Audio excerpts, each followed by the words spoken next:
Behöver du en bil? Mabe hyrbilar finns på över 150 platser i landet och vi har nästan lika många modeller att välja på. Mabe hyrbilar. Hyrbilar som passar dig.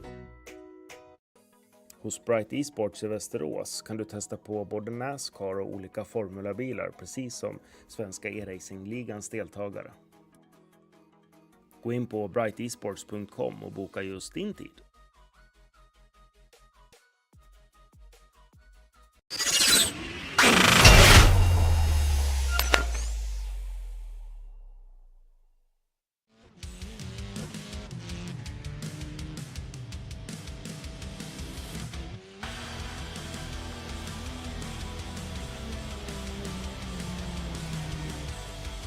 And as we reach the halfway point in the season of the Bohlin Svenska eRacingligans Formula Series, we head down under for the Down Under Grand Prix by FORS eSports here at the Winton Motor Raceway in Australia, and we can't wait to see what is going to happen. It's myself, Cameron Roger, and Dylan Coyle alongside me for all of the action and the 3 races that are going to be happening here tonight. This is the schedule for today, and as we said, we are at round 3 effectively of the season, and by the end of this evening we will know who are the title contenders coming into the second half of the season before we go to Okayama, Oschersleben and Homestead, Miami to round out the season on the 30th of November, just about 6 weeks away. It's certainly been an interesting season so far, and of course Alton Park last time had its dramas, especially with some first lap accidents, and this is how it left the standing. Jesper Eriksson is leading the way by almost 50 points now, 48-point gap to Tobias Olsson in that second place. Hafid Darsson,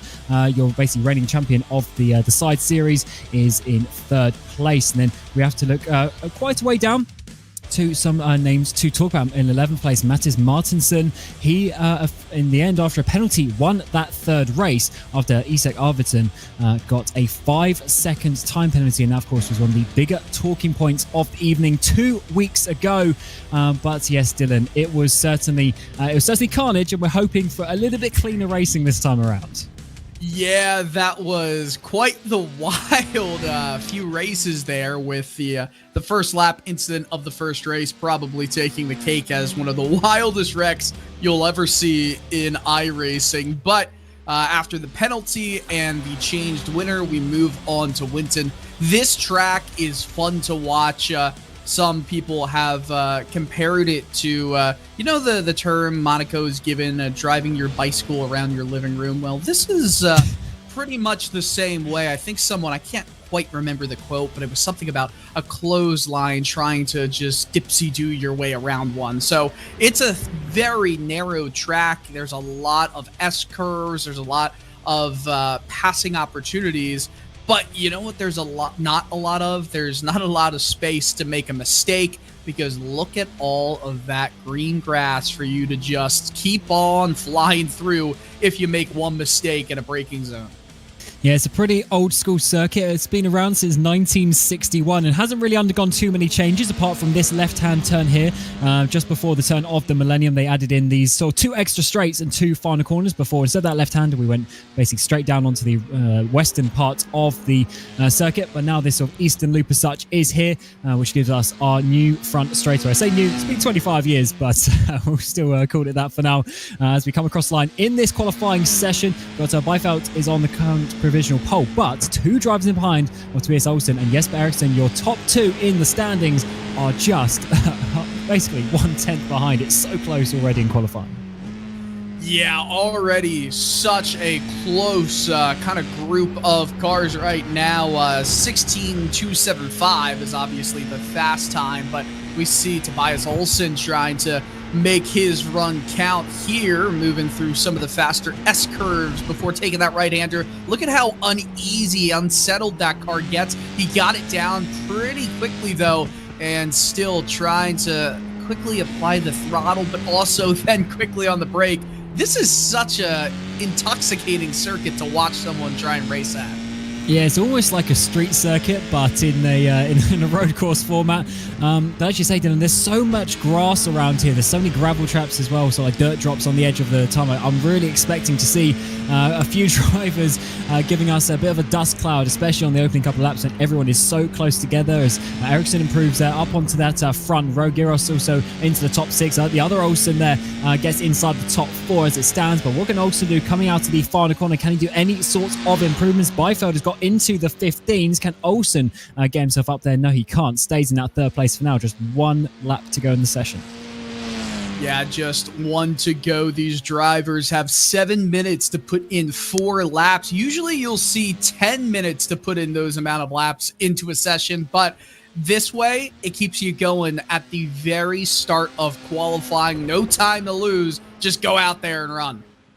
And that's what we like to see. The drivers pushing to the limit. It's certainly a difficult circuit to do that as well. Can't wait to see how they're going to race around here. I'm expecting some really tight and twisty, tense racing. Is going to be, of course, 3 races coming your way. We have a sort of 2 12-lap races, and then we have an invert for the third race. They'll be slightly longer for 18 laps. So a lot of laps over the course of the evening. This grid will set ourselves up for race 1. Then the result of race 1 will be for race 2. And then for race 3, we'll have the result. But then the top 15 inverted is going to be, definitely one for the drivers of consistency. As Lindhoff comes across the line in the number 8 machine, goes up into 4th place, 4/10 off pole. Yeah, 4/10 off pole position. Something tells me that that can be quickly changed and quickly rearranged once we get the lights out and then we get going here to this left-handed corner right after this main straight. But now we've got all the qualifiers in, and we definitely have a fast time on top.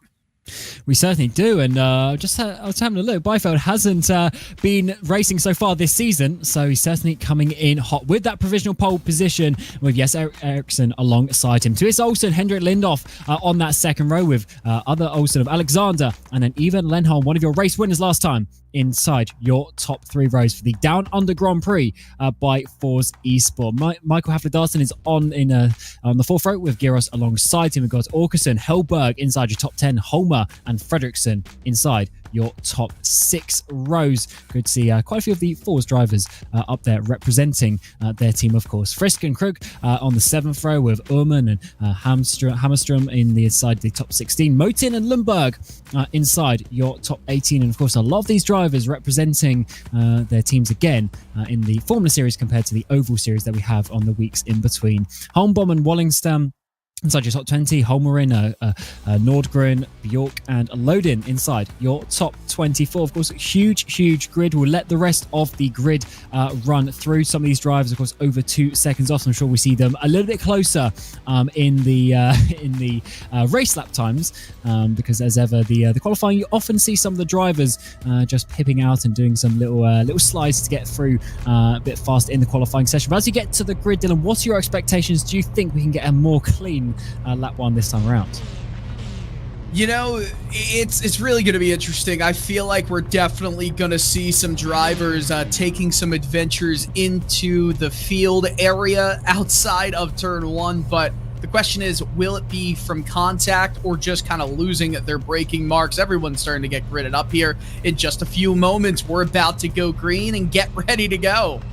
Yeah, we certainly are. And of course, a big supercars track around here. We have that style grid as well, side by side, no offset grid. So who's going to get the better launch down towards turn 1 for the first of 3 races this evening? We go green here at the Down Under Grand Prix by FORS eSports. It is very tight and twisty turn 1 and 2 here. Bit of a fast chicane, but it's very narrow. One line and already pole position driver there dropping down in towards 3rd place already. So drivers continue actually through pretty nicely in mid-pack so far. Already sending down the inside, dropping down to 4th. Yeah, an amazing start. Everyone's saying, shut up, Dylan. We're going to get through just fine. That's exactly what they did. But there is some contact in the midfield. Everybody is still going straight, though. No wings have fallen off yet. Yeah, it looks a little bit more clean than sort of turn 2 that we saw a couple of weeks ago at Alta Park, which is what we like. But this is where we get very, very tight and twisty as well. 3 hairpins back to back. They're very tight, sort of first, second gear corners. Really have to find the racing line, but you can send it down the inside if you can just about find enough gap. But we're looking very strong for Jesper Eriksson at the front in that 37 machine, a winner of 2 races back at Barber to start the season. He's starting to pull a gap. So if you've noticed, Marcus Byfeld has fallen multiple positions down into P4. Race leader right now is Jesper Eriksson. So no surprise there that Eriksson is leading the way as we end lap 1 of this short 12-lap race. Yeah, it's been a pretty solid lap. Someone already coming into the pit lane in the background, having some issues there on that first lap already. And is Lindhoff in second place so far. Alexander Olsen in your third place. And of course, we're trying to look out for some of the other drivers like Hafler Darson. He's down there in 6th place as well. He's up there in the championship ones to look out for over the course of the evening. And we do have quite a few points on offer. 100 points for the winners. Oh, that's Lindhoff there going off into the dirt as he tries to chase down Eriksson. Yeah, trying to do that, but going a little bit too hard. The gap between Eriksson and Lindhoff is a lot larger than the gap between Lindhoff and everybody in behind. Some lockup there by Lenholm. He tried to get a move going down the inside, could not do it. Oh yeah, we've got someone going off in the back. A few issues coming in as we get onto the second lap. It was fairly clean, at least from what we saw on that first lap. But as the positions start, we've got more cars off in the background there coming out of the hairpin as well, turn 9.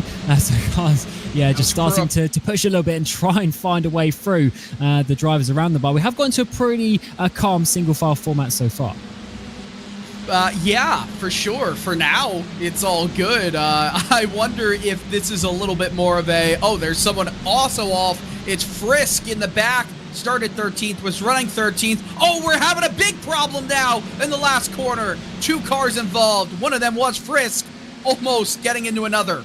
Oh, and that pit wall is pretty much a 90-degree angle there. So if they've had some issues and hit that wall, that will be big contact and potentially cars out of the race. Byfeld has already jumped up to 3rd place. Well, he's got Olsen there on the start of this 3rd lap, but we are having issues. There's Frisk, your number 25 machine. He was obviously one of the ones caught up in that final corner excursion. We'll try and see if we can work out exactly what happened a little bit later. But we go back to the front of the field. There's Byfeld there, and he's got 2 teammates, 2 Bright Sports teammates, Olsen and Lenholm. Lenholm gets past his teammate there, Olsen. 2 places lost this lap. Yeah, multiple places for him, but it's now about how he responds. If he can respond with just putting his head down and focusing forward instead of thinking about all the drivers charging in behind, then he'll be okay. Again, it's so easy to lose your concentration and ruin your race, at least your first race here. And then that would obviously spiral into races 2 and 3, because where you finish in race 1 and then race 2 kind of depends on where you start the next few races. Here's a replay. Yeah, that incident, I think this was Frisk, the one we were talking about. He went off, came back on the circuit, but then I wonder if he tagged the driver who ended up hitting him again. Oh, that was a close one right there along the pit wall. Yeah, and these drivers somehow managed to avoid further contact, but he had to wait for the whole train of cars to come through. That was not a nice position to be in. But yeah, I thought he was going to attack the wall himself, but no, it was actually the car trying to avoid him. In fact, he lost the rear and just spun in front of him. And what we're seeing, actually, a lot of these drivers, they're locking up, they're making mistakes. It seems to be a very tricky circuit in all these slow speed corners. Yeah, and it almost is a situation where if you spin, you want to go off track, right? You don't want to be in the middle of the track here because there's just no room for other competitors to go, meaning you've just kind of got to stay still. If you don't, it could lead to a bigger issue. But we watch some of the fighting up front, and by the way, that gap between Lindhoff and Eriksson, it has come down a tiny bit, but still a large one. This is a good fight right here as well. Haflidison in the 81 machine, sitting in 6th place right now, trying to fend off Garros. Yeah, nice battle forming. And I was just having a look at the track map, and someone says not a lot of fast corners around it. Even this first chicane is a little bit more open, but it's a very stop-start sort of circuit. It's a little bit different to some other ones that we go to on the calendar. It takes a little bit of different driving style. Haflidarsson there just going a little bit wide, and Giros is all over the back of him now as we come up and work our way towards this is pretty much the only fast corner on the track here at turn 5 in towards the kink of turn 6. Managed to hold it there, but certainly it just takes a bit of a different way of driving. You see all these drivers locking up as they try and sort of trail brake the car in.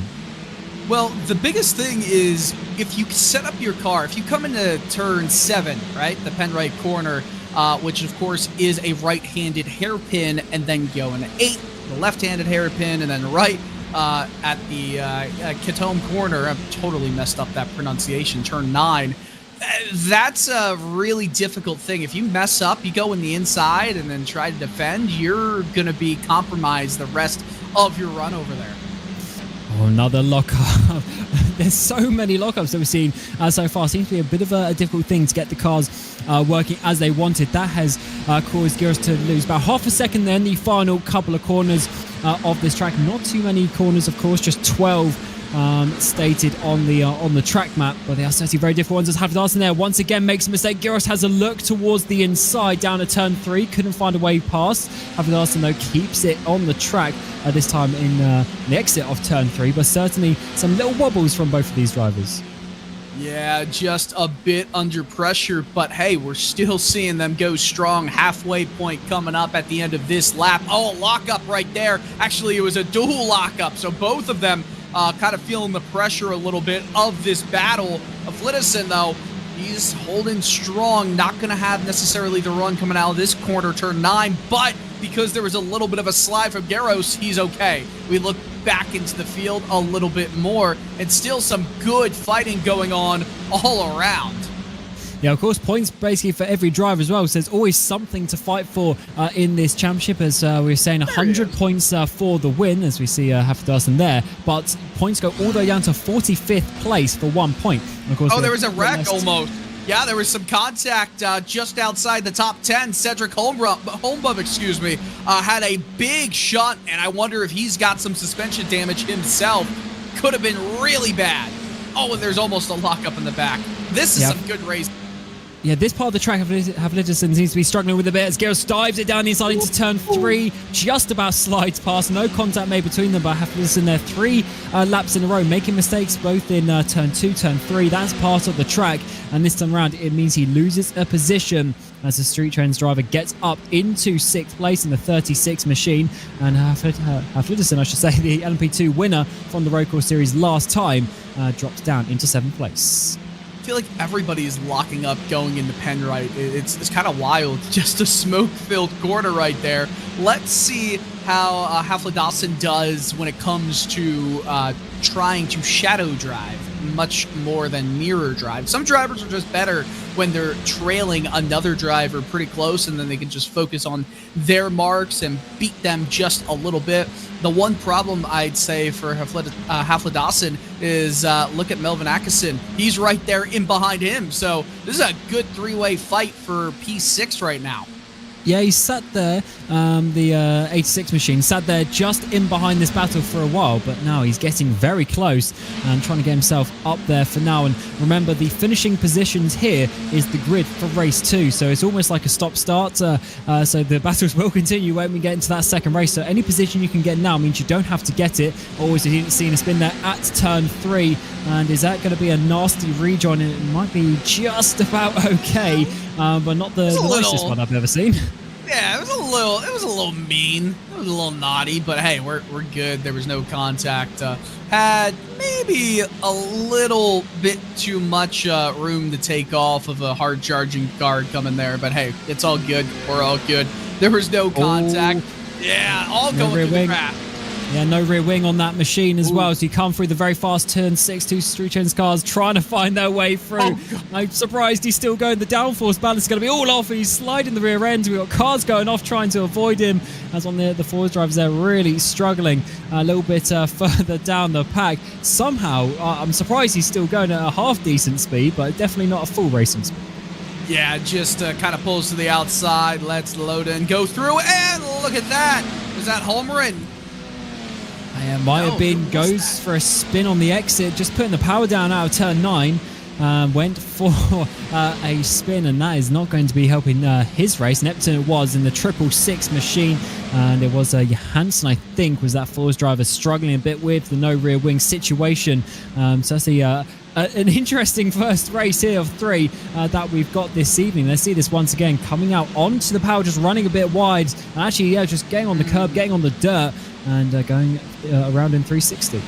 Yeah, got on the curb, unsettles the car. You have one side, the left side right there, a little bit more raised, and then almost, it's kind of the opposite of, well, it's actually exactly what it is, bottoming out, right? You don't really have control of the car. You can't really steer it that well, and then everything just gets a little bit awry there. Let's get back to this battle for P2 right now. Byfeldt, Lindoff, they are neck and neck, looking to get into the second step of the podium for this race. It looks like Ericsson is just flying away from these two, but the battle is not done at all for any of the podium positions, I feel. Oh, definitely not. And we've seen how easy it is to make a mistake around here. So as we come to start the 10th lap of the race, Ericsson might be leading by 2.5 seconds, but that could easily be spun around. The number 8, though, of Lindoff is trying to hold on, but as you're going to see here, look at all those curbs in this, especially in these first few corners. You've got to really use some of them and then avoid some of them as well. You've got to have a lot of track knowledge to know where you can place your car. And is working for Lindoff as it stands. There goes a little bit too wide there, coming through turn 4 and in towards turn 5. Byfeldt trying a bit of a different line to get a run in towards the hairpin at turn 7. It really opens up on the inside, but not enough that time around, as up ahead Ericsson is locking up, as we're seeing that being a very tricky corner today. But Lindoff is just holding on for P2.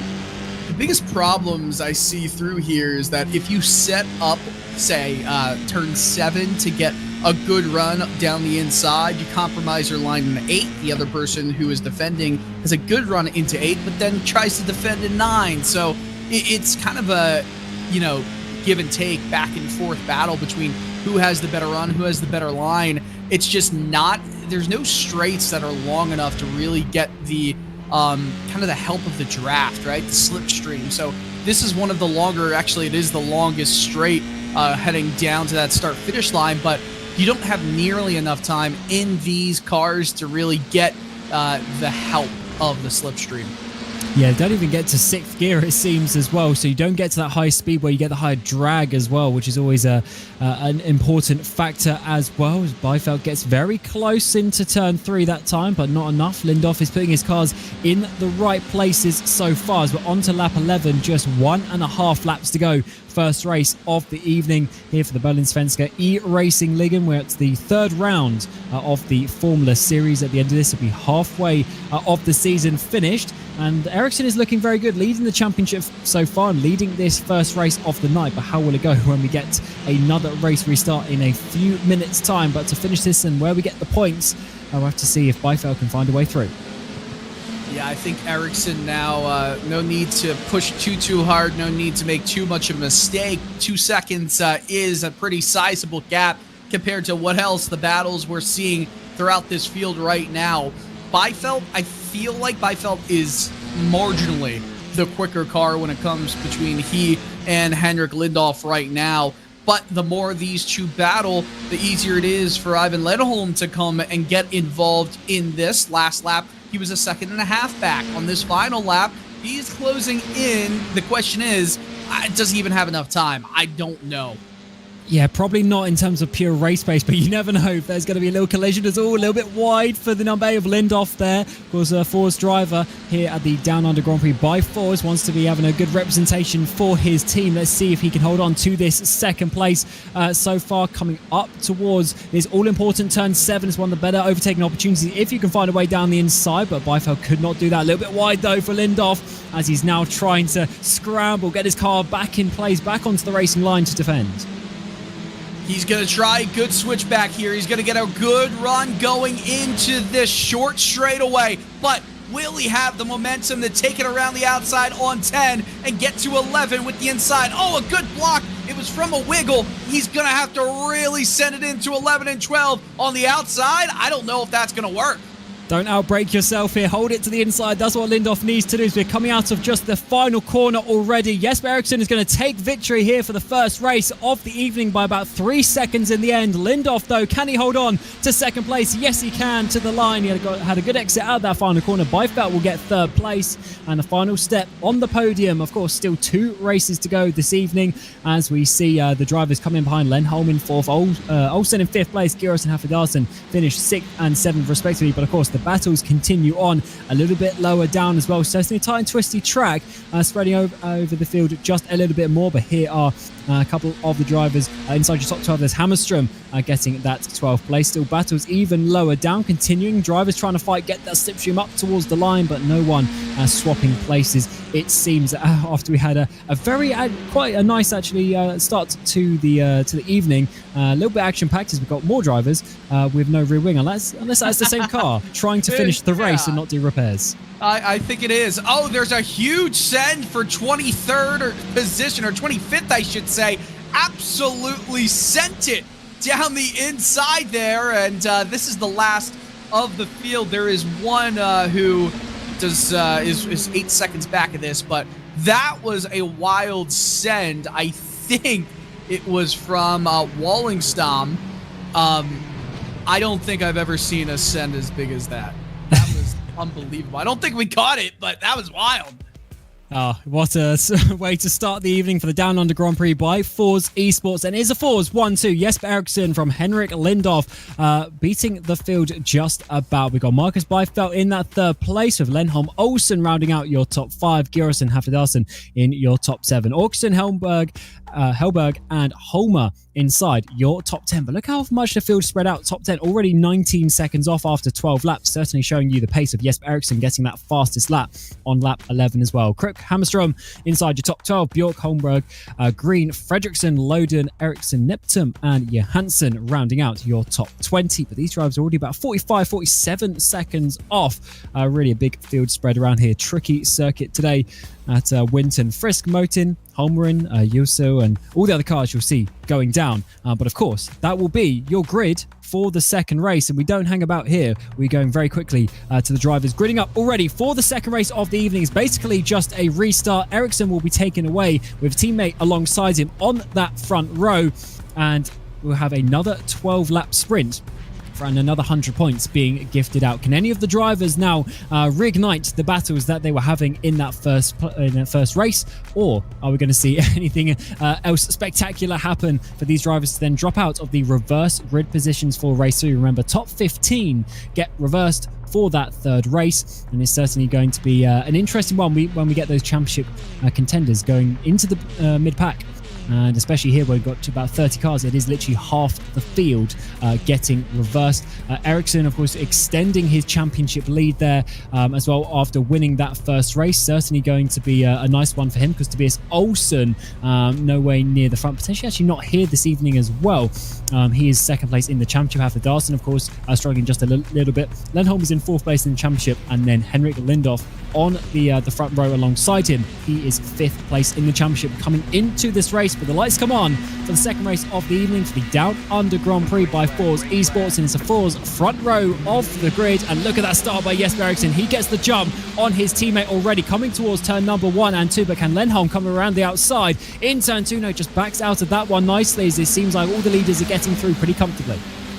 Yeah, once again, looks like going through these S's on lap 1 has turned into quite the calm affair. Yeah, almost side by side. One driver off into the gravel trap. Can't quite tell who that is. A few joining him in behind. It's at the 67 machine. Can't quite catch that number on the rear wing, but nonetheless, you still see more drivers going off behind. And then almost 3 wide up front in the top 10. There was a very bold move down the inside by Hafedarsen. This is wild stuff. Oh yeah, drivers taking opportunities on this effective restart of the race. It's almost like a caution's come out. We've got more drivers going off there at turn 7. It was 2 off in turn 3, which is a lot better than what we had back at Alton Park, but certainly a bit of a tricky start here for some of the drivers already as we come to the second race of the evening. 12 laps once more up towards the final corners. That Byfeld trying to go round the outside. It certainly is very tricky. It's actually quite a tight corner there at turn 11. He has to defend to the inside as Haflidarsson tries to get a run.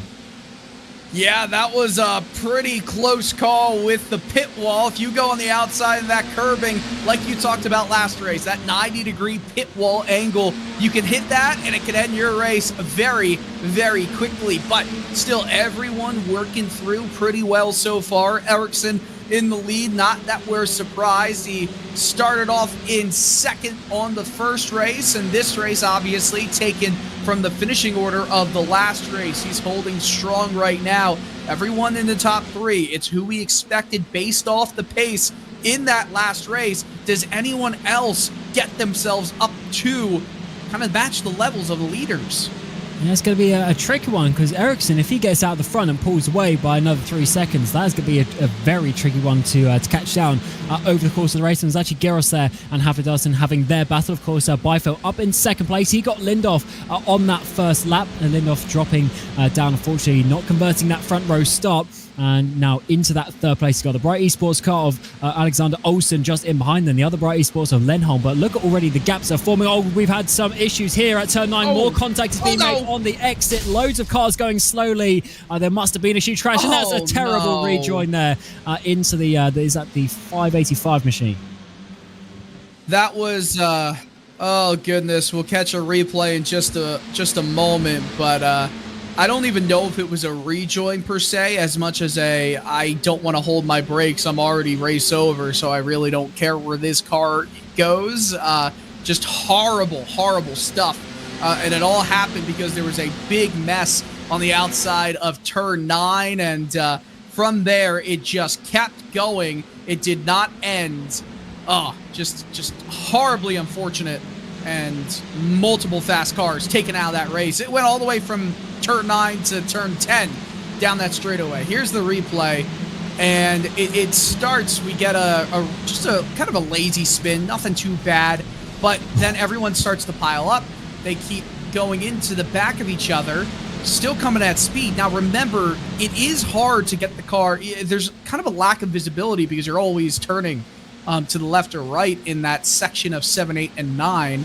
It just unfortunately ended a lot of drivers' races. It went throughout that whole straightaway into turn 10 too. So there was a lot of extracurricular action. We're joining live now, and Byfeld is really caught on to Ericsson. Yeah, he's got a little bit more speed in this race. It seems Ericsson can't pull away at the front, and Byfeld, of course, he looked very fast in that qualifying, got that pole position, but unfortunately couldn't convert. He's in the background as well. I think that's Lindhoff and Olsen going side by side down in towards turn 3. Not sure if the move was complete. I think Lindhoff just about managed to hold on, but they're certainly side by side coming towards the braking zone. So definitely a couple of fights inside your top 4. Byfeld coming for Ericsson, Olsen coming for Lindhoff, and I think Ericsson's really going to have a struggle with this. Byfeld's he dropped back on that first lap. He wasn't able to show his speed in that first race, but now it's a direct battle for the lead, trying to go around the outside of turn 8. That's going to open up turn 9 a little bit and then get the switch back again coming down to turn 10. It's just so hard to get that switch back to work the way you wanted to around turn 9, because it's not just a perfect hairpin, right? You kind of turn into the right and then really sharply it angles more down to the straightaway. So there's that one turn-in point you kind of almost have to hit like it's a 90-degree corner with just a weird turning radius. You don't hit that very well by going on the switchback, so it doesn't lead to a good run, usually going down to 10. But another lap completed, lap 5 of 12 coming up, and we got a battle for the race win. Oh, we do, and I really think Byfeld's got an opportunity here. We know Jesper Ericsson has been very good in the last, really, sort of about 5-6 weeks. He's got wins either in the Formula Series or in the Oval Series here at the Bohlin Svenska eRacing League, and he's really on fire in this championship, in this community. But Byfeld coming in, not raced any race so far this season in the Formula Series, and he's really putting his charge down. Of course, it's FORS eSports' own race here sponsoring this Grand Prix. They want to get to all the victories that they can, but Eracingligan is really going to have to hold on to this. He's putting his car in all the right places so far. He's actually just pretty much on the racing line. He is a little bit tight there in turn 9, but he's doing a good job to not lose the momentum coming out onto these straightaways. Yeah, doing a really solid job right there. Look at the concentration from Jesper Eriksson. Usually if Jesper wins the race or just has a great finish, he's all smiles at the end. Right now, you see that concentration. It's right there. This is a aggressive race right now. He's got to aggressively defend. Is Byfeld maybe a tad quicker in this run? We'll see. Eriksson with a perfect defense so far, but there's only one car length in between these two. I love that coming out of the final corner. He just has a little look up into the mirrors very calmly, just knows the situation. He knows he's got the pressure behind him, but it's really working out. Gerris has had some sort of issues, dropped back behind Hafnarson. Åkesson has now got past for 7th place. So, yeah, the 36 machine dropping down a couple of places. He was looking very nicely there in that P6 for a while, but he's dropped down as this battle for the lead continues. A bit tight there to the inside of turn 7. That might ruin his line just a little bit for a couple of corners time. Round the outside of turn 8, don't always see this one. Can he make it work for Byfeld? No, he can't, as Eriksson just goes out to cut that one off. Right there is where you start to see that angle get a little bit more aggressive to the right through turn 9, and that's why it's so hard if you're Byfeld to keep that momentum that you gained through turn 8 going through turn 9 down that straightaway. So I feel like one of the better passing opportunities is these 90-degree corners coming out of turn 10, then 11 and 12. They're pretty much all 90 degrees. If you can get a good run going, maybe take it wider, they go to defend in front, then you take it from there to try and make a run. It's just, you remember the old Sochi Formula 1 track where it had those last two corners being kind of square, as there's a bit of a squirrely moment here. Opens the door. Eriksson has given up the lead to Byfeld. Will there be a switchback? One mistake is all it took, and Byfeld, as you say, taking the race lead. He looks like the quicker driver as well, so can he pull away, or was it just a draft pulling him along? Let's find out as we're into, of course, the second half of this race. Eriksson is now under pressure to get back that race lead. He was looking a little bit wiggly, a little bit wobbly over the last couple of laps. Finally cracked, made a mistake, and now Byfeld goes to the front. Yeah, that was just unbelievable pressure. If Eriksson was able to hold on for the rest of this race, I would have been absolutely shocked. Could not, though. He's still right there. They're just as quick as each other right now. Byfeld definitely was pushing to get by him and was the marginally quicker driver in behind. Is the opposite true here with the same situation? Is Eriksson a little quicker? Look at that. Byfeld with a bit of a lockup there is not going to have the best turn in or exit, but neither did Eriksson. Looking behind, you've got Alexander Olsen and Henrik Lindhoff in their own battle right now, and this is for the final podium spot. So lots of good things going on in this race, lots of excitement. Oh man, what a track this is. What a car and track combo. Yeah, it's awesome battles up towards the front, but look at the pace of these drivers. They've almost got 10 seconds. Eriksson makes another mistake there in turn 3. That gives Byfeld a bit more of a lead up towards the front, about 5-6 car lengths in between them now. We might have to look back for Olsen and Lindhoff to catch up, though they are about 3 seconds off the lead as the field gap is really starting to spread out. It seems to be a bit of a disadvantage for some of the drivers around here in terms of the lap speed. Very tricky track indeed. But yeah, Lindhoff from that front row dropping down to 4th as Olsen gets up his Bright eSports car into that 3rd position. And I wonder if these are going to battle to the end as well. Yeah, it's really proving it's not like one of those tracks where you overtake left, right and centre every single lap, but you put the pressure on the drivers and it's really a battle, more of the consistency and the control of the car rather than just slipstream. Yeah, and it's really a unique track for, you know, that kind of perspective you've brought up, where a lot of tracks, I feel like down the straightaway, the draft is almost an equalizer, right? If you've got a faster car, sometimes there's nothing you can do when the draft's involved. Here, It's about how well you can approach, take, and exit these corners, especially with how fast and flowy most of them are. And there being no runoff area, they're doing an amazing job. It's pretty impressive right now seeing the racecraft on display. Sometimes the lack of racecraft has been evident in certain moments, but hey, better and more in good moments than there have been in bad moments here. Still some good fights going on, not just for the lead. Right now we're watching the fight for that final podium spot. Do you think, I'm going to ask you this, knowing what my answer is, and my answer is no. Do you think that Olsen or Lindhoff could catch up to Ericsson here? I'm going to say no, purely at we're sort of seeing little gaps form, and I just think that the gap is forming because the top two, even though they were battling, they still had the speed to pull away. So I think now that they're not battling and Ericsson should be just pretty calm, I think he should just about be able to hold on to that one. But this is a nice battle coming in towards turn 9 as Frisk trying to get on the back of Johansson, and is looking to be pretty difficult there, but we're sort of switching back a little bit. Seems to be quite the way with that turn 7, 8, 9. They're 3 hairpins in a row, but all 3 of their radii, I should say, are completely different. You have to drive them a little bit differently, and it really opens up the door to sort of switch back multiple times, but just couldn't quite find a way through. I appreciate your self-check on the grammar, by the way. Try to. You know, it's something we struggle with all the time in life, right? So, radii, radiuses, no, that's not true. How about good battles and good fights and getting farther apart instead of further apart? These two can't seem to get closer. Better contact there. Havison in 6th place so far. He's got Auxton actually right behind as well. So nice 3-way battle here. 2 Bright eSports on the outside.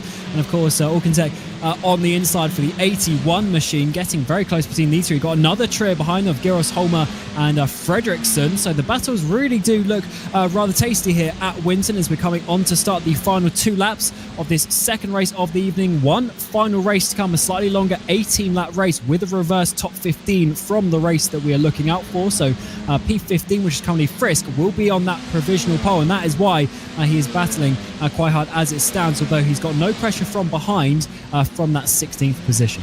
Oh, that's way too wide though, coming through turn 10, and Frisk goes up to 4. Yeah, just went off right there, and goodness me, that takes the battle that we were seeing raging on kind of away from us. I think those two got as close as you could physically get to keep one singular piece of paper in between them, and they would have to keep it on each other's, one the gearbox and one the front wing. I think they'd be able to do it with how hard they were racing, how close that battling was. But as we continue to cycle back through here, some more good battling, more up front, and this is for a spot just inside the top 10. Actually, it's 8th, 9th, and 10th all infighting right now. It comes in 3s, it seems.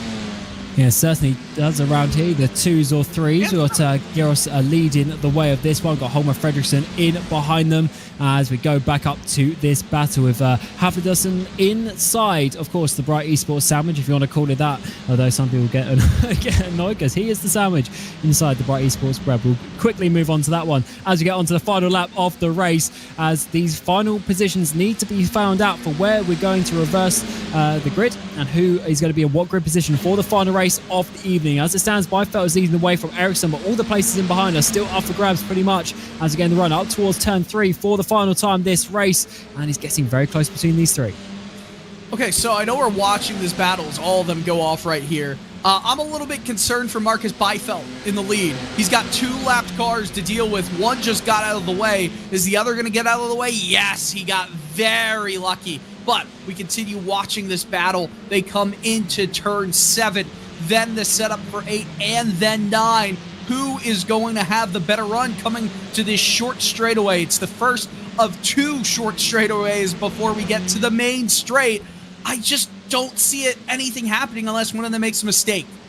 Yeah, I think that might stay in the same positions, but up towards the front, nothing is changing. Eracingligan has dropped off massively as well. Maybe he got held up by a couple of the blue flags potentially. And out to the final corner for the second race of the evening. Then Marcus Byfeld taking victory, and what a victory it was. He was the faster driver and managed to just about find a way through Ericsson at half race distance as Ericsson takes second place after winning that first race. Lindhoff, can he get to line in third place? No, he can't. Yes, he can. It's going to be very tight. Yeah, Lindhoff gets third place. Olsen is in fourth. Lenholm gets that fifth position. Havderson will be in sixth. Orkus and Gyros after their battle. Gyros dropping down into eighth place. Holmer and Fredriksson round out your top 15. And of course, loads of battles still coming up towards the line. Lundberg, this is your 15th position driver. He's going to be on that provisional pole. If he can get around the final corner, he takes it very calmly up towards the line. Can he hold on to 15th place? It's going to be all important for the championship because there's going to be some free points effectively in the next race, and he takes home that provisional pole. That was just he went very slow at that final corner, obviously keeping it rather tight, maybe trying to help his teammate get past the 42, but in the end manages just about to hold up. Woo! You need a drink of water? Oh, I am. Oh, this has been some awesome action right here. You know what I love about Winton Motor Raceway? It's the fact that while you can race really close, there's no corners that kind of take away as we get these results going right here. The best part is that, yeah, it's hard to make a pass. You got to really work for it.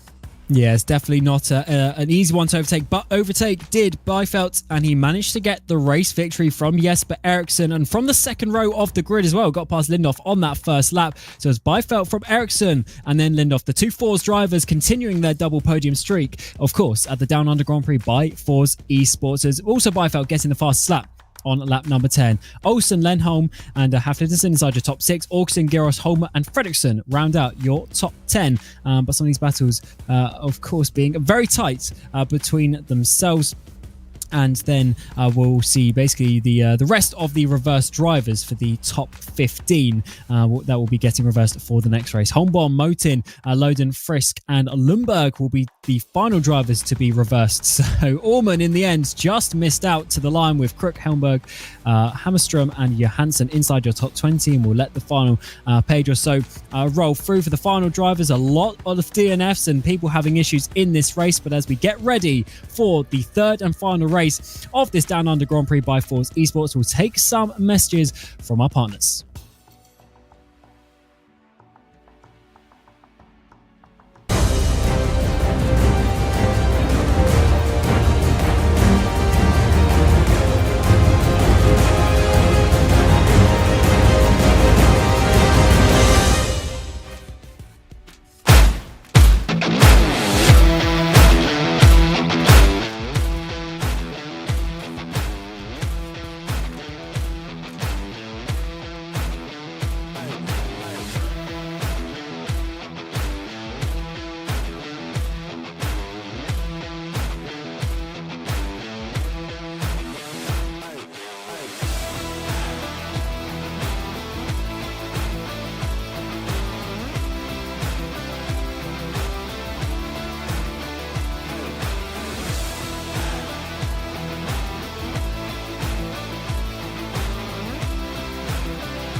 Behöver du en bil? Mobi hyrbilar finns på över 150 platser i landet och vi har nästan lika många modeller att välja på. Mobi hyrbilar. Hyrbilar som passar dig. Hos Prix eSports i Västerås kan du testa på både NASCAR och olika formulabilar, precis som Svenska Eracingligan's deltagare. Gå in på brightesports.com och boka just din tid.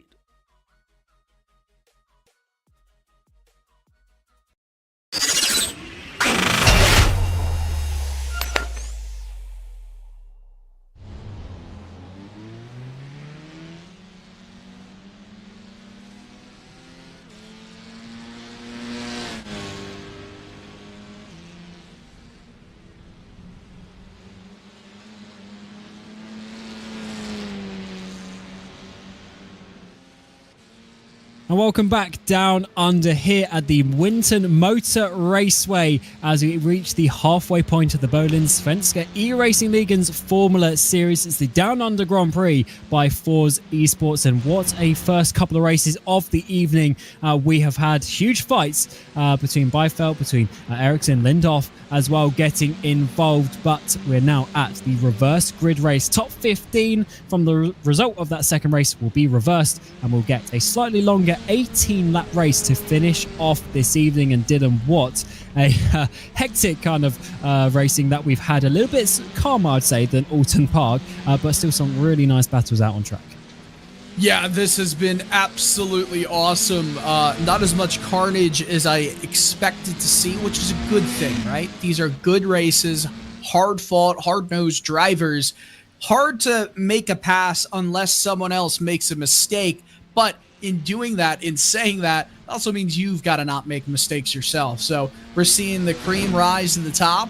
We're seeing some great action all throughout the field. Most drivers are finishing on this lead lap. It's been fun.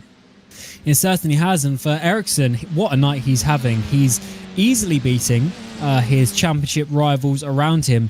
I dread to think the lead he's going to have in the championship at the end of this evening, and especially as we're at the halfway point in the championship.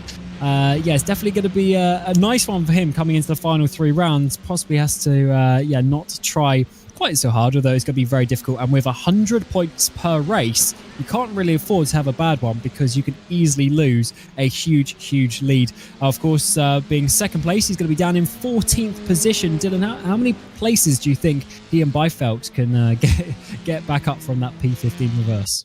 I'll be honest, I would be absolutely amazed if he's able to win this race. It's just going to be so hard to pass here.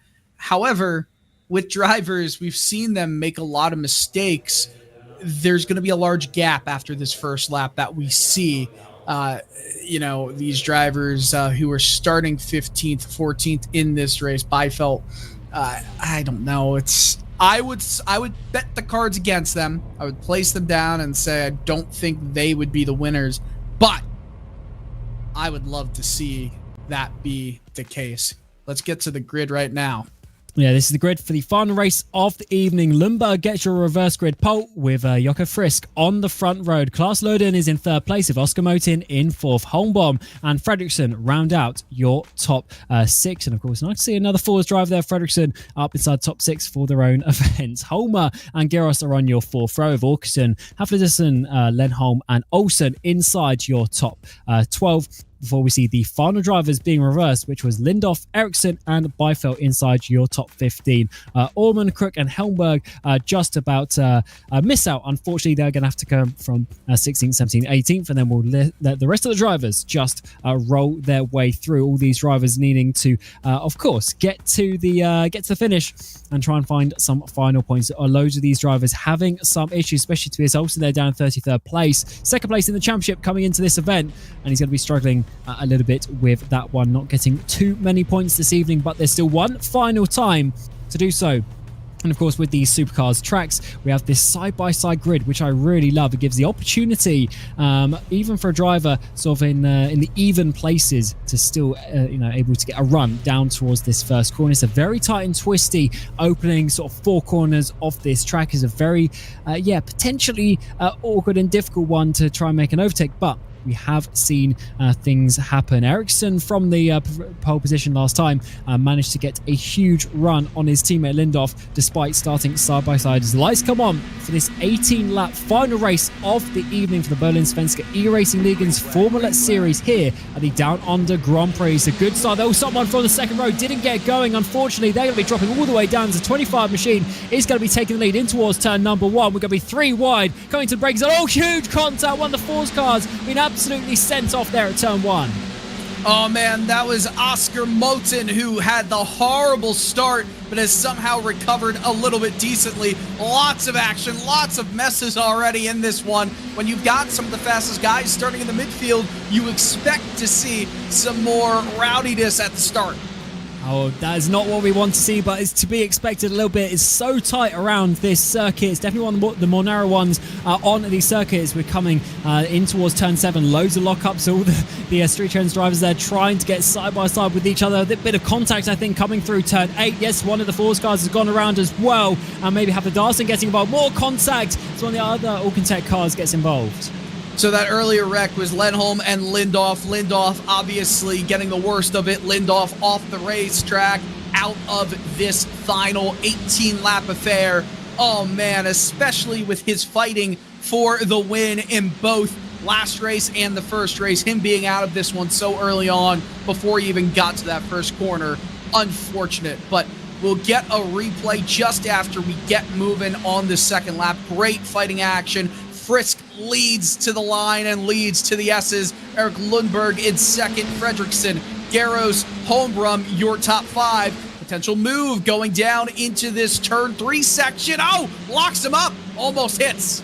Oh, gets through though in towards third place, following his teammate now inside your podium places. That was a tight move up on the inside of turn 3, but managed to get Fredriksson and had that one sorted. As Frisk, I mean, he's absolutely gone off, hasn't he? Over a second lead after just a lap and a half of this race. And if he's got that sort of speed in him, it's going to be very difficult for these guys who are, of course, battling now to try and catch him down. Fredriksson needs to try and find a way through. Oh, what have you seen? Mess just inside the top 10. Byfeld almost involved. Jesper Eriksson almost involved. Oh, and was that a bad rejoin? I think it was one of the Bright Sports cars. Oh, another one of the Alcantech cars going around. Contact a little bit in the background. Was that Eriksson getting involved in it?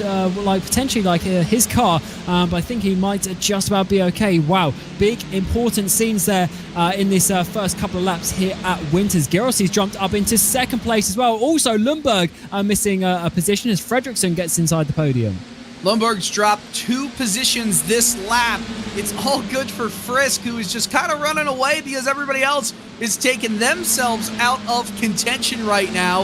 Everyone from 2nd down to 7th, they are infighting like wild right now. Jesper Eriksson in P8, Melvin Atkinson in 9th, and Byfeld has gotten himself into the top 10, into P10. Question is, can he get by 9 cars? That's a tall task.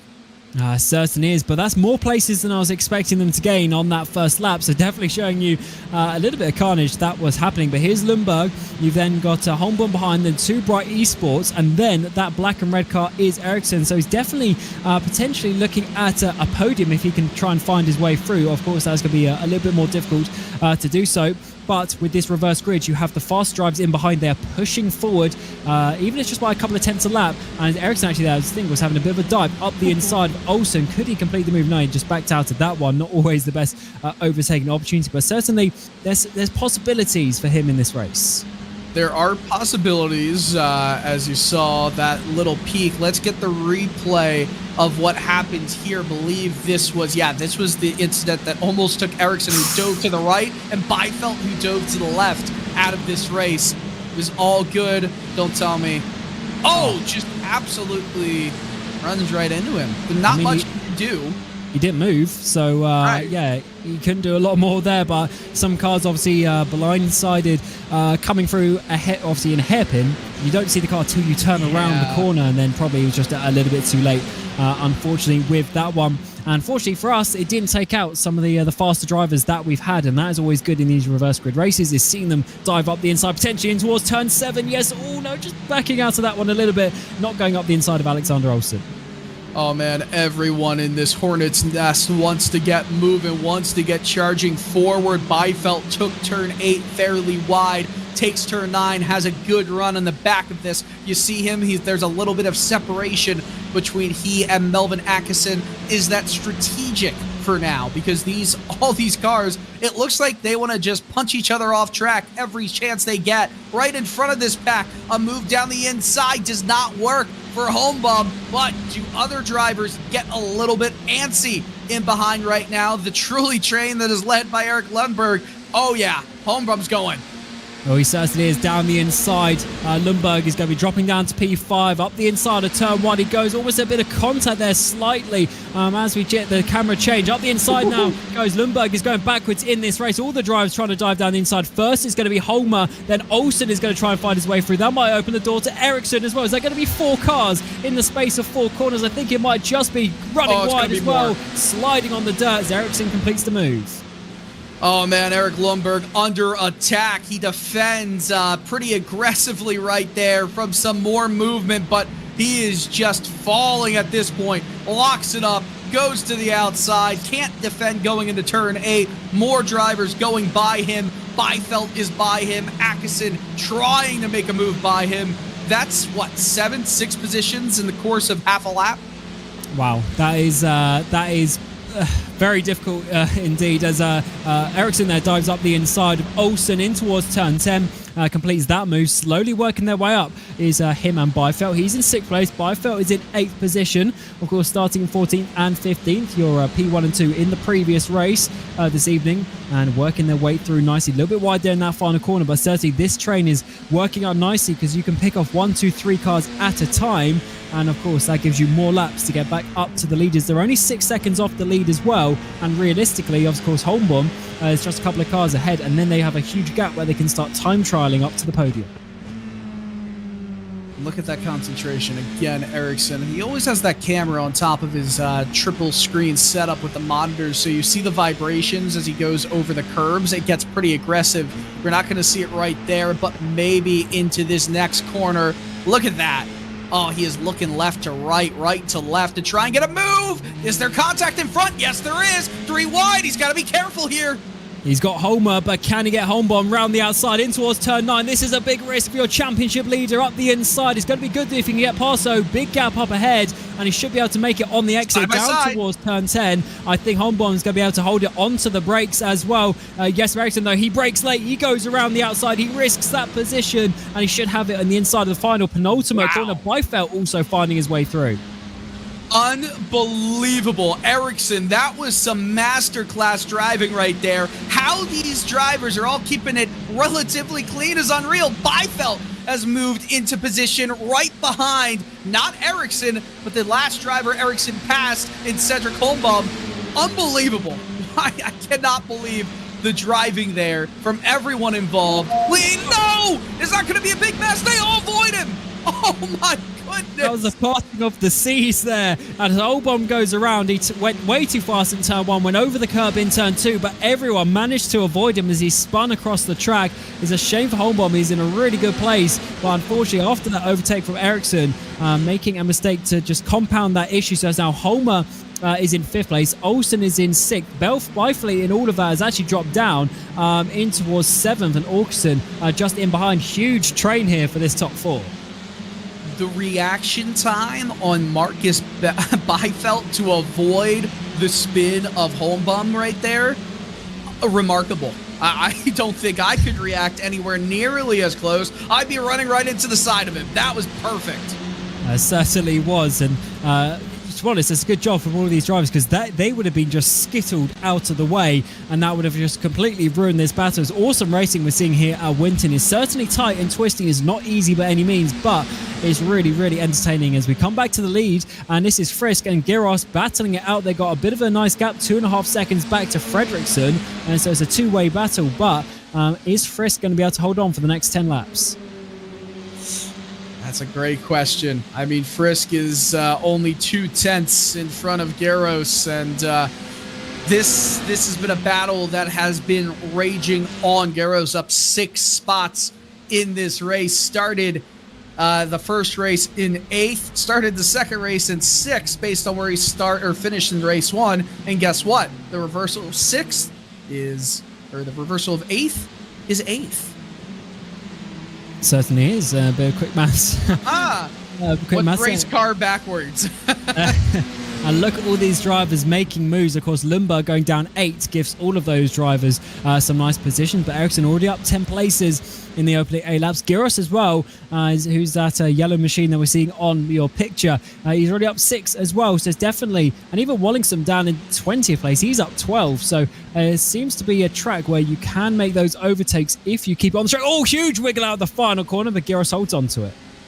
He holds on. He gets those tires maybe cooled off a little bit here. Not necessarily a bad thing. You're going so hard for so long, and this is an 18-lap affair. We're going to start to see tire wear become a bit of a factor as we do have a race that is, well, pretty much take 2/3 of the last race, add a third, and that's what you get from 12 laps to 18 laps. That's what this is. We still go back to see this battle that Byfeld is in. Alexander Olsen has been passed by Byfeld. Daniel Holmer trying to move a little bit farther away from this battle. Remember, Jesper Eriksson was in this battle as well. He's about to overtake Oscar Fredriksson in a couple laps times, potentially to move himself up into a podium spot.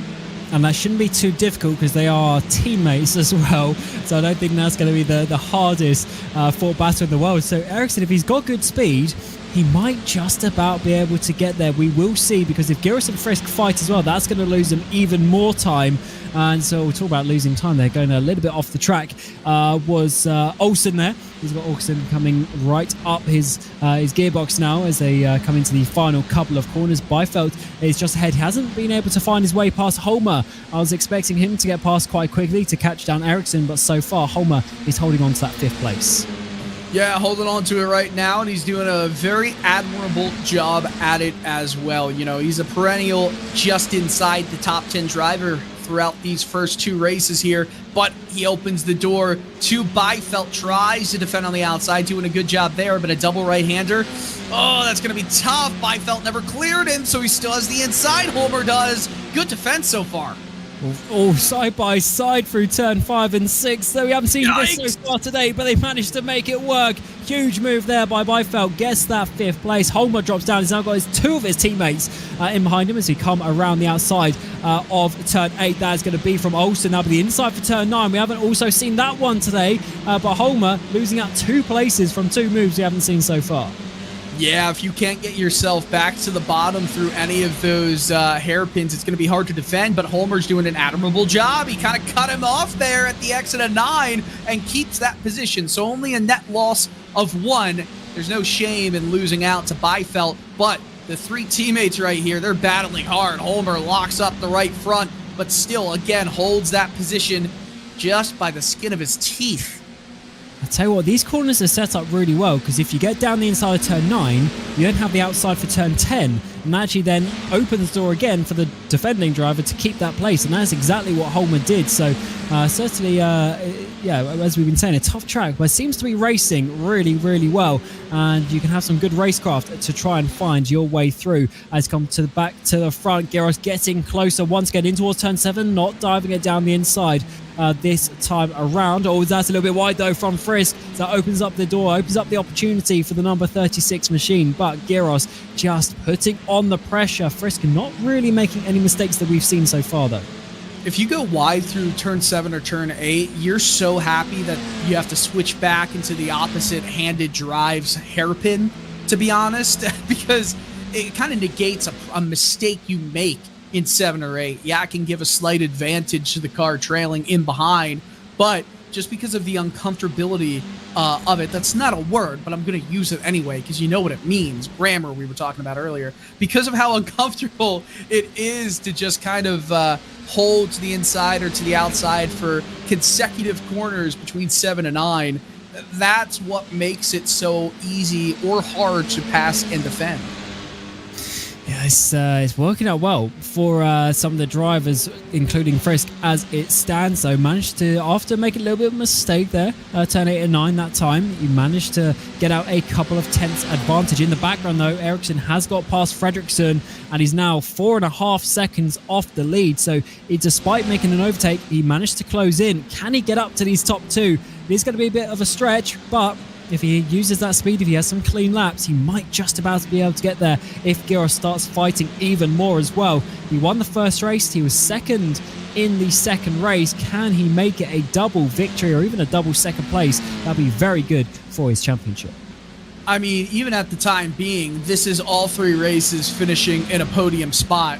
That's unbelievable for Jesper Eriksson, and absolutely, he's already the favorite, but it would make it a dominant performance through the first 9 rounds of this 18-round, 6-racetrack season for Eriksson. He's already gained over 75% of the available points on hand through the first 6 rounds, and I mean, this is almost 100% of the available points through these 3 in particular, if the result stands here. So just unbelievable consistency at the top of his game, Jesper Eriksson is. So you got to stop telling him to be so surprised when he wins. Yeah, that's averaging inside the top 4 every race, and we still have 6 more races, as you say, 3 more rounds effectively coming to the end of this season at Okayama, Oschersleben, and Homestead, Miami. So can't wait to see how that one is going to work out. As Frisk once again goes a little bit wide in the battle for first position. There's Eriksson in your picture-in-picture, closing them down. He's getting close in the background, isn't he? He's now about 3 seconds behind. So at this rate, if he catches at about a second a lap like that, he's going to be right on the back of them with about 4 laps to go. I mean, we crossed the line. He was at 4.05 seconds behind these 2 leaders. This is certainly a second a lap of gain right now. That's unbelievable. And they're not even racing side by side. I don't think they've went side by side once on this lap. They're in trouble right now. They are, but as we've seen, catching and passing are completely different things around this circuit. It's a very much a street circuit style track, despite being a road course. And Frisk is holding on for now. He's doing the job that he needs in terms of Giros, but is he doing the job that he needs in terms of Eriksson? We'll find out. There's another couple of tenths in the second half of that previous lap from Eriksson. He's now inside 3 seconds to the front, lap 14. So 5 to go, including this one, is going to be so close. As we get to the final race of this evening. It's been awesome action so far for the Bohlin Svenska eRacingligans Down Under Grand Prix by FORS eSport, but just a few laps to go to decide this final winner for the inverted race. Wild stuff right here. This has been a lot of fun to watch. A little bit in behind, Marcus Byfelt is trying to make a move on Oscar Fredriksson. You see them coming out of turn 9 right there. This is a close battle. Could Byfelt... Oh, no! He goes around. Frisk goes around. Giros takes the race lead. We're saying Frisk was holding on, but turn 10 was his enemy this time around. So Eriksson is now in a 1v1 with Giros. 4 laps to go, and the gap is only 1.2 seconds. And now Frisk has just lost another 2 positions, 1 to Byfelt and 1 to Oscar Fredriksson. He's fallen back to 5th place. Oh, what a shame. It was just a lazy spin through turn 10. Nothing much he could have done here. Now, I've got to ask you here, does it get a little bit easier for Jesper Eriksson? Obviously, yes, but by how much? I mean, I would say yes, because Giros also lost time, and that's the crucial part as well. If there's an extra second or 2 seconds in this gap, he might be able to hold on to the final lap, but I think Eriksson might have a couple of laps to find his way through. We do have, coincidentally, some FORS eSport, Eriksson's teammate here. Let's have a look at coming out, and yeah, Frisk just rolls out of the way. And that was actually a situation almost where you don't want to lock the brakes, because he rolled off the track rather nicely in that situation. But certainly this is going to be a tight one, as actually the driver there gets out of the way. Eriksson now just almost exactly 1 second off the lead. 1 second, 3 laps. If I'm Eriksson, I still have that red in my eyes. I want to go after you right now. I want this win. It's within sight. I've got a great shot at doing it. He can still get it done. Under 8 tenths between the 2 drivers in the lead of this race. Giros, who's up 7 positions. Eriksson up 12 positions. Giros has finished 6th and 8th in this one so far in the first 2 races. Eriksson, he's finished 1st and 2nd.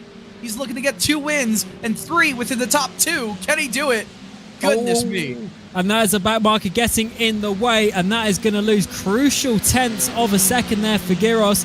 He's going to be a little bit annoyed with that one, I think. coming slow off turn 3 was one, I think it was one of the FORS eSports drivers actually getting involved there. Unfortunately, they're going a lap down, but they crucially held up the lead at just a couple of tenths of a second. Ericsson, he's all over the back of him now. He's got 2 and about a third laps to go now. He should be able to, of course, stay with him now, but needs to find a way past. Does he want to risk it, or does he want to wait to the prime opportunity? I mean, I feel like at this point, he's going to try everything he can to just get by him. I don't think Ericsson's going to be too patient here. Garros on the defense. Oh, switchback. That was a little bit of a, hey, I want to see what you do. I want to just fool you a little bit. Not as close to the apex for Garros. Ericsson with 2 good corners, right-handed there. 2 laps to go. Garros, this is his 46th career start in this series. He's never won, much less had a top 5. Oh my God, now the top 5. Now he's holding on. The potential champion-elect with the lap gap he's going to have at the end of this race. But down the inside he goes, side by side in turn 3. Can Garros hold it? It's going to be a big move around the outside. He's got the gap though. But has he got the speed in towards turn 5? He sure does. As Ericsson now, this is going to be a big move around the outside of turn 5. Turn 6 comes at you right in the face. It's now going to be the inside of turn 7. Space gifted between the 2 as they go on the inside of turn 7. Can he just about hold on to this? Garros, he's really having to work hard for it into turn 8 now. The inside of turn 9 should be Ericsson's, which he does just about get, as Garros has to back out of that one. Oh, look at this, the switchback. It was a pretty decent move to try and switch back there, but he's not going to have enough to be on the inside. He's going to have a good run, though, coming down this short straightaway. Ericsson has to swing all the way out front, and then maybe looking back. They're both moving to the right, moving to the left. How about a dive down the inside? No, goes back to the gearbox, locks up, almost gets into the back of Ericsson. At this point, it's Ericsson's to lose. 1 lap to go as we come to the stripe.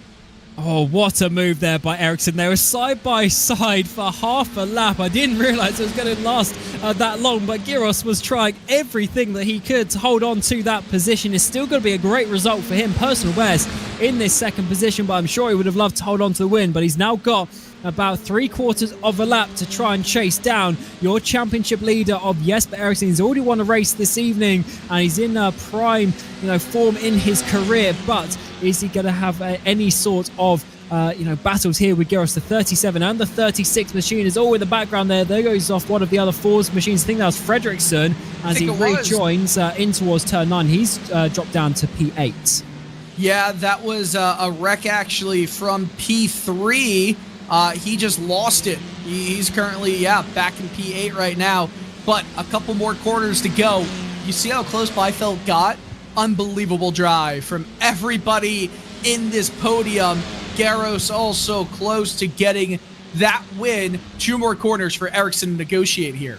Yeah, Byfeld just needed a couple more overtakes in that first 5 laps, and he would have been up here with Ericsson. But instead, it was Ericsson on his own, charging his way through. And with a penultimate lap overtake, he gets Garros, and he takes this second victory of the evening. He wins the 3rd race here for the Down Under Grand Prix by FORS eSports, his very own team. They'll be very happy with that one. Garros in 2nd, Byfeld 3rd, Holmer gets 4th position. Orkerson and Frisk round out your top 6. Frisk will be a bit unfortunate they didn't hold on, at least for a podium after such a strong race. Olsen and Fredriksson round out your top 8. Holmgren and Hellberg round out your top 10 after a very entertaining race and an eventful evening here at Winton Motor Raceway. Surely loved that one to round out the first half of this Bohlin Svenska eRacing Formula Series. What an evening of action, Dylan. Oh man, what an unbelievable race.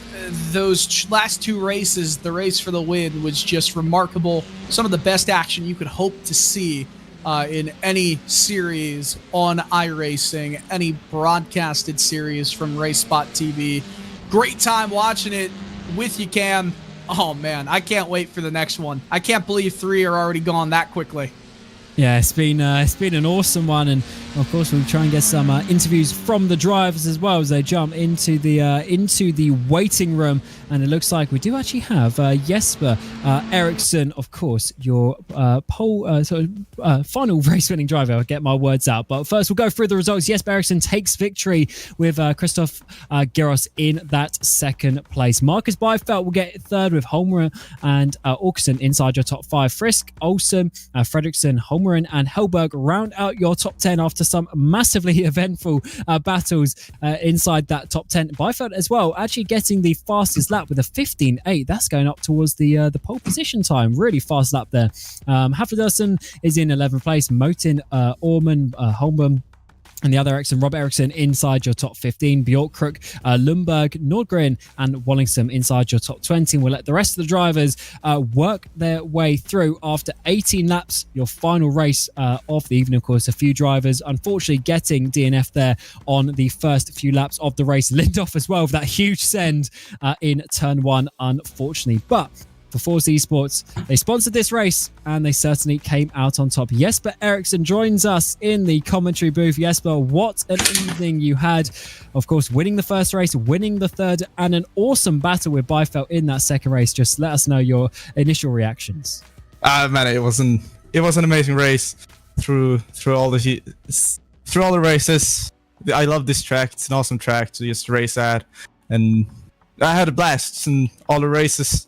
All the guys I have raced this race, and just kudos to Superior for doing their amazing race in third and second this race. So just amazing race by them, and damn, they had speed this time. Yeah, certainly. And I wanted to speak to you about the that second race as well, the huge battle that you had with Marcus. He was really coming for you there in the first half of the race. Your defense was so good, but unfortunately you just made a couple of mistakes which let the lead slip away. Yeah, that mistake was just unfortunately. I went too hard in the chicane, and he did an amazing overtake to get ahead of me, and amazing race by him. He just flew away. It was no chance I could compete with him, though. He was absolutely the fastest guy this race, without a doubt. So he was good, man. What a guy! Yeah, certainly was very fast, but also fast was you in that final race, the third race of the evening. Of course, from P15, winning the race. Just how chaotic was those first couple of laps? Oh man, it's a type of racing I love. Just chaos all over. You gotta use your brain when you make these races, like strategy. Like you gotta think 5 corners ahead, which I absolutely just love. It's not just hot lapping lap for lap. It's really, you gotta think about what you're doing. I love it. It's awesome. And then finally, tell us of that overtake there on Christopher Geras at the end of that race. You went side by side for pretty much half of the lap. Just how did you work that one out, giving each other space? That was crazy. Oh man, I just wanted to be so careful not to make a mistake and accidentally slip up to him, because he did an amazing race and he did deserve the win. I'm sorry for taking it away, but nah, it was awesome racing there in the end. I never thought that we were going to be able to go side by side for that long. It was awesome. It was just epic. Yeah, congratulations. And thanks for coming to talk to us. And hopefully we'll speak to you again in a couple of weeks' time. Oh, thank you, man. Have a good time. Cheers. And next, we'll bring in the number 81 machine of Michael Haflidersen. Mike, unfortunately, no sort of race wins or anything like that to talk about today, but what a track this is. Very difficult, almost like a street circuit. Just how did you find those 3 races for you? Very chaotic. I mean, a wonderful combination. So far, definitely my favorite one. But yeah, didn't have the best of luck today. I mean, race 1 got over the curbs, and I think in race 2 it was just trying to recover, and then race 3 I got spun lap 1. So I mean, I only lost 1 position to what I started in the feature. So I mean, it's always something. Yeah, absolutely. And you came into this round 3rd place in the championship as well. Of course, Jesper gained quite a few points on you today, but do you think there's any chance that you can sort of catch him and go for the championship in the final 3 rounds? I think that back-to-back road championship is quite far-fetched. But I mean, I'll give it a shot, obviously. I mean, maybe Jesper has a bad race or 2. I mean, we have, I think it's 3 drop rounds, so there's always a chance, but it's minimal.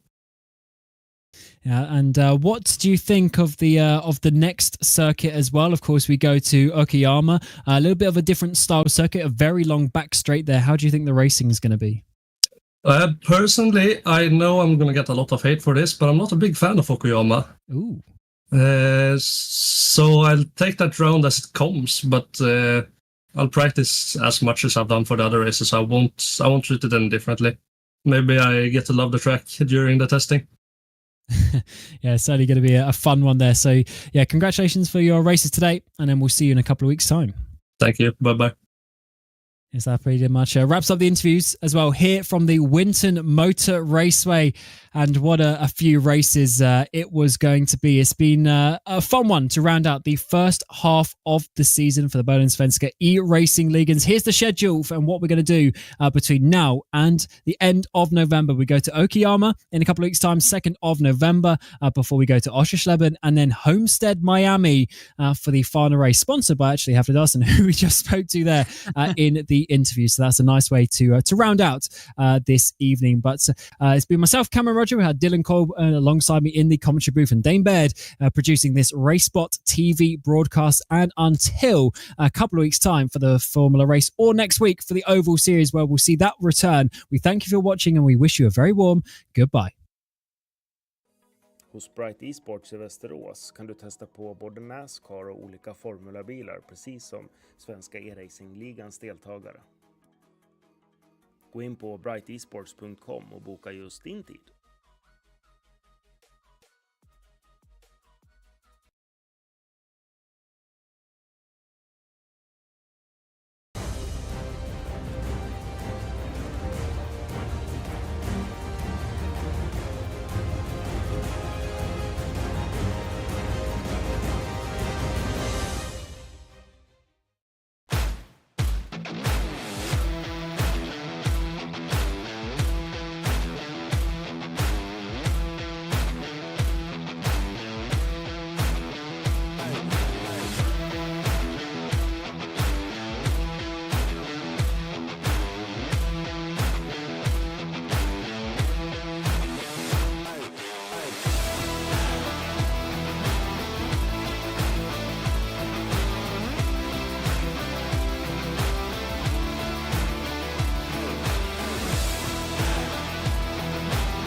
Behöver du en bil?